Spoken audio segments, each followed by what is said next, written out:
Dans la crise des migrants, il y a les peurs et il y a les faits. Avec seulement 5000 demandes d'asile de Syriens en 2015, la France est un des pays qui en accueille le moins. En Allemagne, on en comptabilisait pratiquement 100 000. En Hongrie, on est à 65 000. En Suède, on est à 40 000.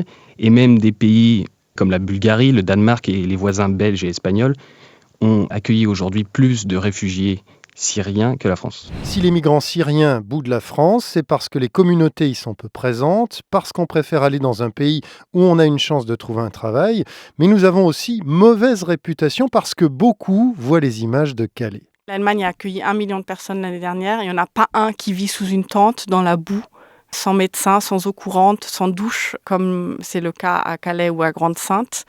Ça va hyper vite sur les réseaux sociaux. Ils vous disent tous que la France a vraiment mauvaise réputation. Et l'autre crainte des Syriens, c'est de ne pas obtenir l'asile en France. Nous le voyons lorsque nous parlons à des migrants syriens, par exemple à Calais, et ils nous disent « Non mais attendez, ça va prendre beaucoup trop de temps en France ». Alors même que depuis 3 ans, nous faisons en sorte que la procédure soit courte.